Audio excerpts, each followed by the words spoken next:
Saudara pendengar, bersama dengan saya Oti Priambodo dalam program Jalan 66.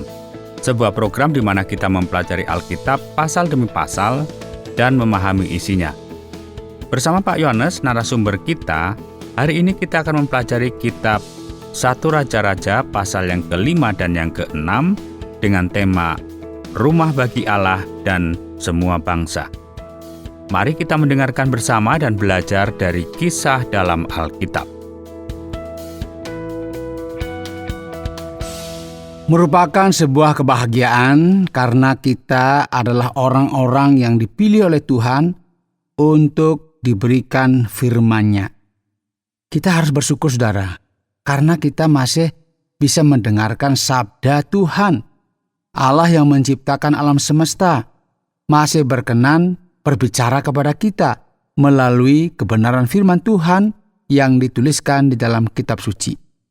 Masih bersama saya, Pendeta Yohanes, dan saat ini saya mengajak kita untuk belajar dari pertama Raja-Raja pasal 5 dan yang ke-6.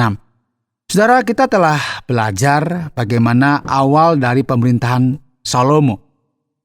Dia meminta kebijaksanaan kepada Tuhan, dan bagaimana ternyata kebijaksanaan itu begitu sangat penting sebagai seorang pemimpin. Salomo tidak meminta kekayaan, tidak meminta kekuasaan, tetapi dia meminta kebijaksanaan, dan ternyata Tuhan berikan juga yang lainnya, dan kita tahu bahwa wilayah kekuasaannya sungguh meluas, bahkan sampai 5 kali lipat. Kita tahu bahwa Salomo adalah raja yang besar, putra Daud, dan dia memerintah selama masa yang terpenting dalam sejarah keemasan bangsa Israel. Di bagian-bagian yang akan kita pelajari, kita akan menemukan kisah pembangunan bait suci yang dipersembahkan bagi Tuhan.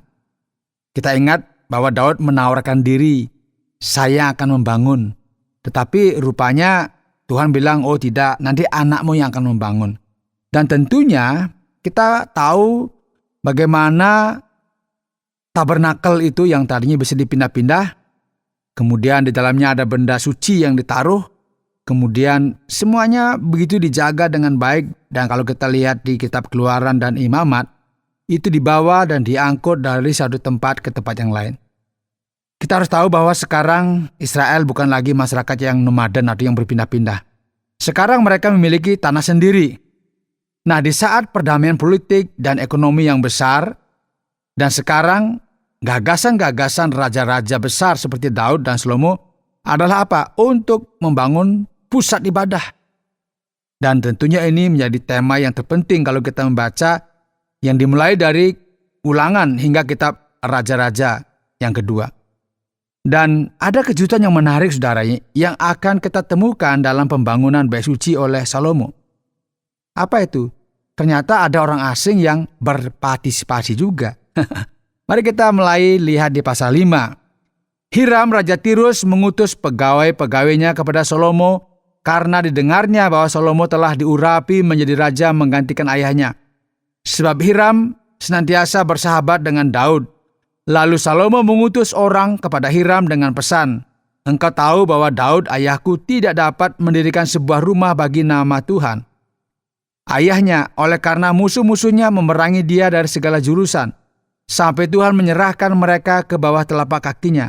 Tetapi sekarang Tuhan Allahku telah mengaruniakan keamanan kepadaku di mana-mana, tidak ada lagi lawan dan tidak lagi malapetaka menimpa. Ini ada satu masa yang sangat tenang. Dan ketahuilah, aku berpikir-pikir hendak mendirikan sebuah rumah bagi Tuhan Allahku, seperti yang dijanjikan Tuhan kepada Daud ayahku, anakmu yang hendak kududukan nanti di atas tahtamu menggantikan engkau. Dialah yang akan mendirikan rumah itu bagi namaku. Oleh sebab itu, perintahkanlah orang menebang bagiku pohon-pohon aras dari gunung Libanon, dan biarlah hamba-hambaku membantu hamba-hambamu, dan upah hamba-hambamu akan kubayar kepadamu seberapa juga kau minta. Sebab engkau tahu bahwa di antara kami tidak ada seorang pun yang pandai menebang pohon sama seperti orang Sidon. Maka segera sesudah Hiram mendengar pesan dari Salomo itu, Ia sangat bersukacita serta berkata, "Terpujilah Tuhan pada hari ini, karena ia telah memberikan kepada Daud seorang anak yang bijaksana untuk mengepalai bangsa yang besar ini." Saudara, kita lihat di sini ya, Salomo memperluas hubungan internasionalnya dengan cara-cara yang kadang-kadang mungkin orang bilang kurang pas begitu ya. Tapi kita lihat di sini ada persekutuan dengan bangsa Venesia, karena tahu bahwa bangsa ini ada di wilayah Lebanon. Itu merupakan apa? Aliansi yang sangat kuat dan luar biasa.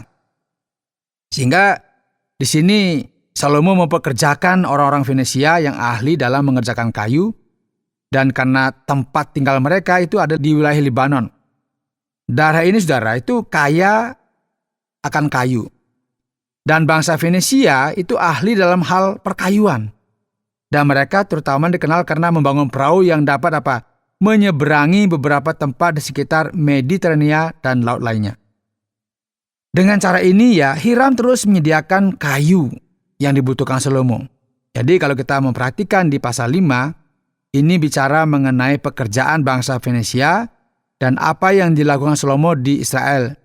Ya, penting untuk dicatat bahwa Salomo merekrut pekerja dari seluruh Israel, 30.000 orang, yang mengirim mereka ke Lebanon, dan pekerjaan itu dipimpin oleh Adoniram kalau kita membaca di ayat 15 dan 16. Lagi pula Salomo mempunyai 70.000 kuli, 80.000 tukang pahat di pegunungan, belum terhitung para mandor kepala Salomo yang mengepalai pekerjaan itu, yakni 3.300 orang banyaknya yang mengawasi rakyat yang mengerjakan pekerjaan itu.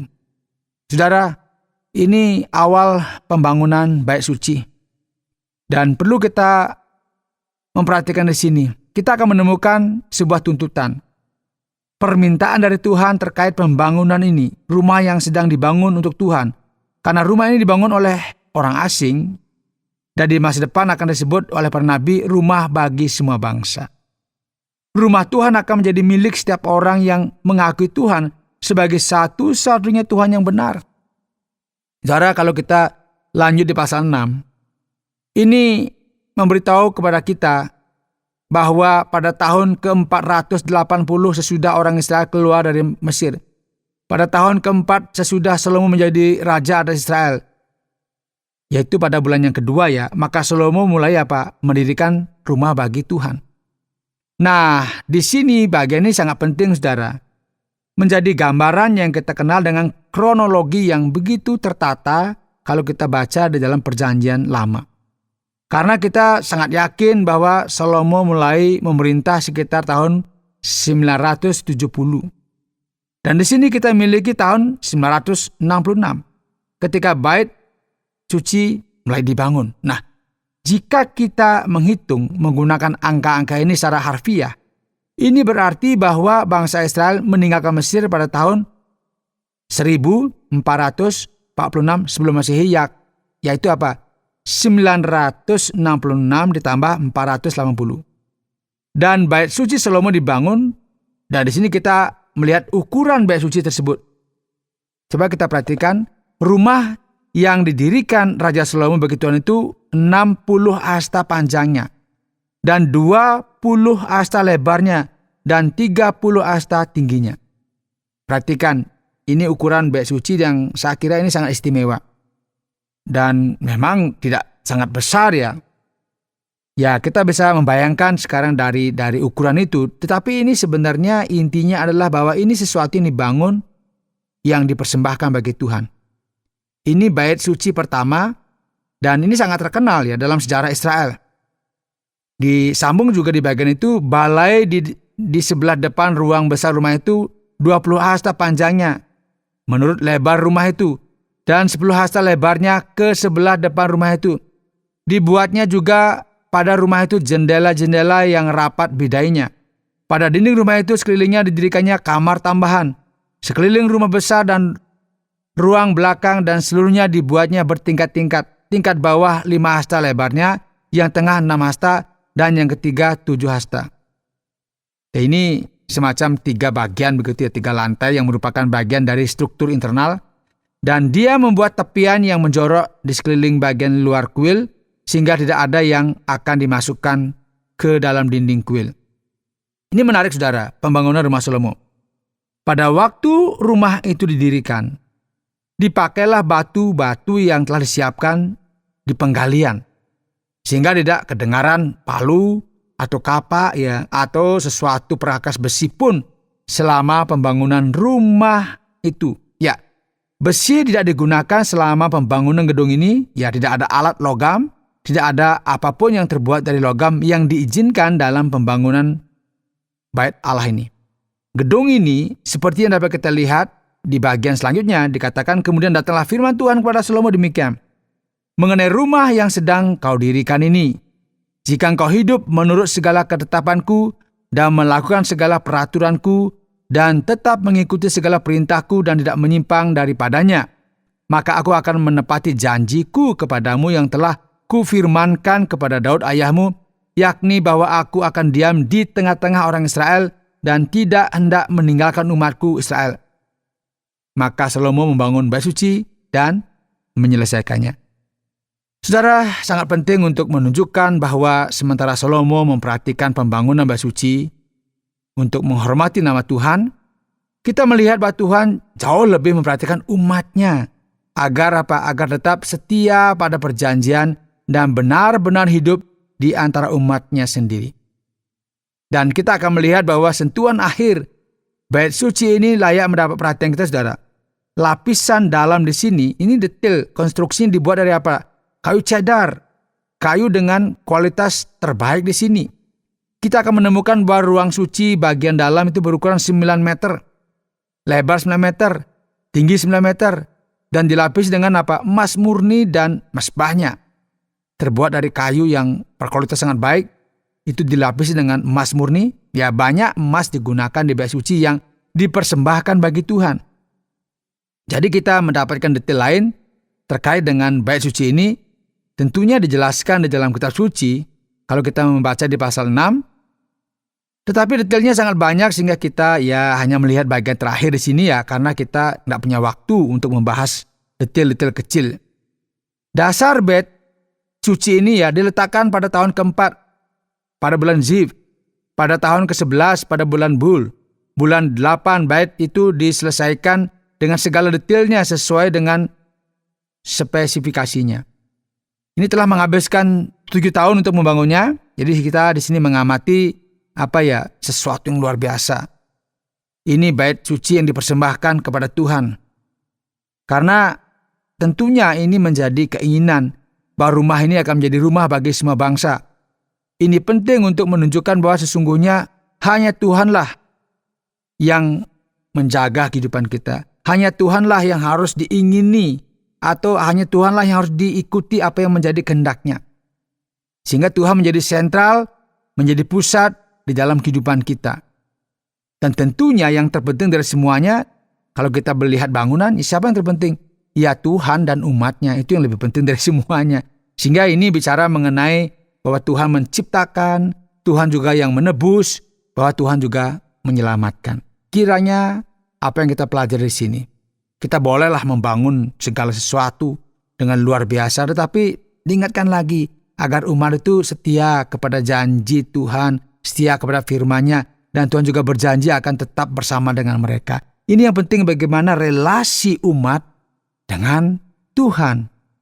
Bukan berarti bangunan nggak penting. Bangunan adalah media untuk orang bisa berkumpul, tetapi yang terpenting bagaimana relasi umat dengan Tuhan yang menciptakan kehidupan mereka. Kiranya Tuhan berkati kita. Anda sedang mendengarkan Jalan 66, yaitu program pelajaran Alkitab, dan kali ini kita sampai kepada 1 Raja-Raja pasal yang ke-5 dan yang ke-6. Saatnya kita sampai kepada sesi tanya-jawab. Pertanyaan pertama adalah, siapakah Hiram yang muncul di sini? Salomo memiliki banyak persahabatan dengan tetangganya, bangsa Fenisia. Apakah ada kepentingan dari kedua belah pihak di sini? Orang yang bernama Hiram ini kita tahu itu adalah Raja Fenisia. Dan mungkin kita mulai bertanya-tanya, karena kita melihat ternyata Daud bersekutu dengan Hiram. Sepertinya orang ini abadi begitu ya, nggak pernah mati. Sebenarnya banyak sarjana percaya bahwa nama Hiram ini sebenarnya adalah nama dinasti Venesia dan mewakili raja-raja yang berbeda. Ya, raja ini, saudara, berasal dari zaman Salomo, dan ini menarik. Mengapa? Karena orang Venesia itu benar-benar orang yang suka damai. Mereka adalah pedagang yang tinggal di Lebanon, di wilayah pegunungan tinggi di dekat laut, dan mereka senang berlayar. Mereka mengetahui beberapa jalur perdagangan kalau bicara mengenai laut.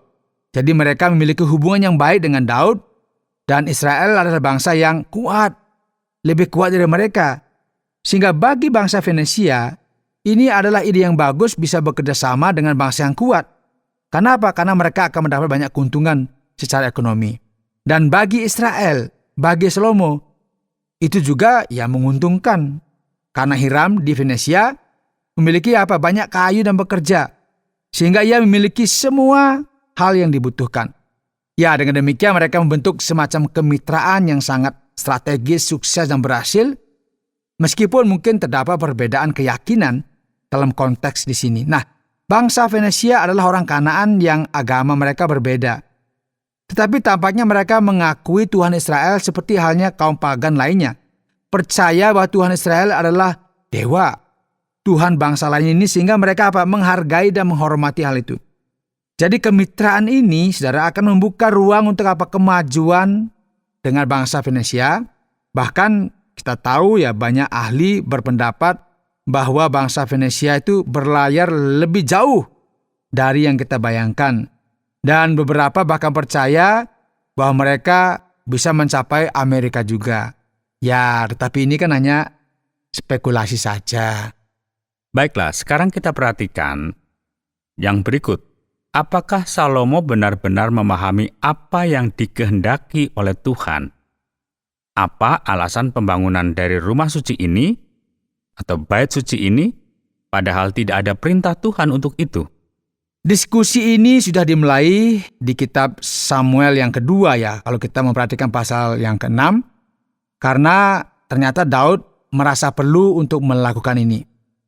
Ya, Daud berkata, lihat aku tinggal di rumah yang bagus, tetapi tabut Tuhan ada di dalam tenda. Nah, jadi kita dapat mengatakan bahwa ia memiliki keinginan yang tulus untuk menyediakan semacam bangunan begitu ya, untuk melindungi tabut Tuhan.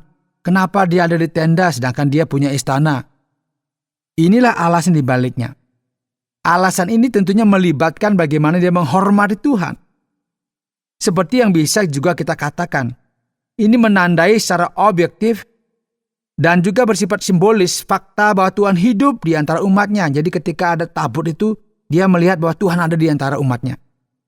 Masyarakat mereka bukan lagi masyarakat nomaden berpindah-pindah, tapi sekarang mereka sudah memiliki tanah yang tetap, sudah memiliki kerajaan, dan tentunya mereka juga berpikir sekarang, kalau begitu kenapa ada di tenda-tenda?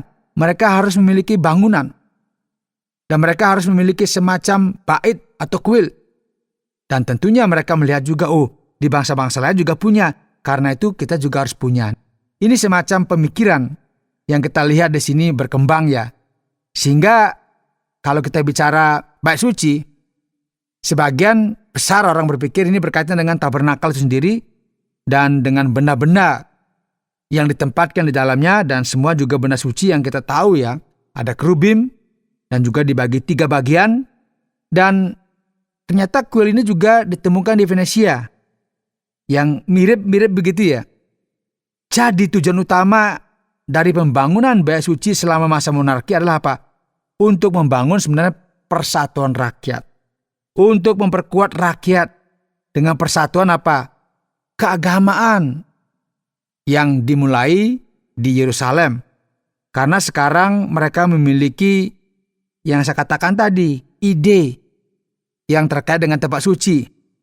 Dan tentunya di kitab Ulangan, kitab Samuel dan Raja-Raja itu diulang lagi, diungkapkan bahwa Tuhan Allah memilih untuk tinggal di sana. Itu menjadi referensi bagi kadang-kadang orang berpikir bahwa dengan ada bangunan begini berarti kita sudah Tuhan yang ada di sini gitu loh. Itu pemikiran-pemikiran yang kadang-kadang ada. Dan ini menjadi referensi kadang-kadang ada kelemahan dari aspek persatuan umat. Karena itu mereka harus membuat apa sih yang membuat mereka bersatu? Ya agama yang dibuat di sini. Tempat ibadah yang dibuat sehingga mereka sekarang klop bisa bersama-sama karena tadinya mereka saling serang dan sebagainya. Idenya seperti itu. Tadi disampaikan bahwa ayat pertama pada pasal yang ke-6 ada tanggal di sini. 480 tahun. Apakah ini benar-benar memberi kita gambaran yang pasti tentang kronologi Israel kuno? Atau kita masih mengambang dalam hal waktu? Ini sulit untuk ditangani ya, dijawab karena yang terjadi di sini adalah sebagai berikut ya. Ketika kita benar-benar melakukan perhitungan ya, kita menemukan bahwa tahun 1446 itu adalah tahun ketika orang-orang meninggalkan Mesir. Masalahnya adalah ketika para sarjana itu berhenti untuk menganalisa dan mengevaluasi periode waktu ya ketika mereka meninggalkan Mesir, penaklukan tanah tersebut, sebagian besar arkeolog percaya bahwa ini terjadi pada abad ke-13, itu sekitar tahun 1250 sebelum Masehi. Dan disinilah letak masalahnya sebenarnya. Apakah orang-orang meninggalkan Mesir pada abad ke-15 atau abad ke-13 sebelum Masehi? 1400 atau 1200? Nah, beberapa sarjana masih mempertahankan gagasan abad ke-15. Jadi mereka membela yang namanya pendekatan literal terhadap angka-angka ini. Nah, alternatif lain adalah bahwa 480 tahun ini bukanlah literal, melainkan simbolis. Lalu bagaimana caranya? Orang Ibrani kuno itu mengatakan bahwa satu generasi adalah 40 tahun. 480 adalah 12 kelompok yang masing-masing terdiri dari 40 tahun. Yang berarti apa? 12 generasi yang masing-masing sekitar 25 tahun dan akan memberi kita sekitar 300 tahun. Nah, jika kita mengambil tahun 966 dengan 300, maka kita mendapatkan 1266 yang akan berada yaitu sekitar abad ke-13. Jadi para sarjana sebenarnya masih beda pendapat di sini. Dan harapan saya, ya pendengar jangan menjadi bingung. Loh, terus gimana? Ya ini kan perhitungan angka saja. Tapi bagi kita yang terpenting apa? Bagaimana prinsip-prinsip yang ada di dalamnya, itu akan menolong kita belajar untuk melihat bagaimana Tuhan bekerja. Oke lah angka-angka ini kadang-kadang berbeda. Tetapi jangan kita menjadi pusing, karena yang terpenting dari semuanya, bahwa Tuhan ada mengendalikan sejarah kehidupan umatnya. Saya bimbang soal ini. Ya kadang-kadang saya harap jangan bimbang ya. Ya ini memang benar ya, kita nggak bisa memastikan ya. Ya memang sebagian orang berpendapat bahwa keluaran terjadi abad ke-15 dan sebagian lainnya pada abad ke-13. Tampaknya lebih masuk akal untuk menganggap keluaran terjadi pada abad ke-13 sekitar tahun 1266. Itulah yang kami sampaikan di sini, yaitu kita bebas punya pendapat ya. Urusan dengan angka-angka ini terlalu banyak matematika bagi saya. Dan kita akan kembali kepada proses pembangunan. Pak Yohanes, mengapa besi ditolak di sini? Sepertinya pada dasarnya ini dibangun seperti menyusun balok-balok bangunan. Menempatkan semuanya pada tempatnya dan selesai. Dan ini indikasinya persis seperti ini Pak Utia. Sangat mungkin bahwa pada dasarnya itulah yang terjadi. Bahwa semuanya ditempatkan dan disatukan, dan inilah mengapa banyak sarjana percaya bahwa jika kuil itu dibangun kembali oleh sekelompok orang Yahudi yang taat beragama, kuil ini dapat dibangun dengan sangat cepat. Karena yang harus mereka lakukan hanyalah apa? Menyusun balok-baloknya. Masalah dengan besi di sini adalah besi digunakan untuk perang. Ya, besi merupakan kemajuan teknologi yang dimiliki Israel. Jadi mereka mulai meninggalkan yang namanya zaman perunggu dan mulai menggunakan besi selama pemerintahan Daud di sini. Daud memiliki akses ke teknologi ini dan mungkin selama masa ia tinggal bersama orang Filistin, masih ingat ya. Dan sekarang besi adalah bahan yang digunakan untuk membuat pedang yang melambangkan kekuatan militer. Dan karena bait suci itu suci, untuk menghormati Tuhan, maka segala sesuatu harus dipisahkan. Ya, Tuhan adalah Tuhan kehidupan dan bukan Tuhan kematian. Jadi untuk menolak kekerasan yang ada dalam perang, besi sama sekali dihilangkan dan kuil itu dibangun tanpa menggunakan besi. Tanpa paku atau palu, ya sesuai dengan uraian yang jelas kita lihat di sini. Jadi alasan dibalik ini penting dan tentunya perlu kita memperhatikannya. Baik Pak Yohanes, terima kasih banyak untuk pelajaran kali ini. Dan bagaimana kita bisa mendengarkan mengenai kesimpulan pada bagian ini? Saudara yang dikasihi oleh Tuhan, hari ini kita belajar dari pertama Raja-Raja pasal 5 dan ke-6. Tentunya ini bicara mengenai pembangunan besar bait suci Salomo.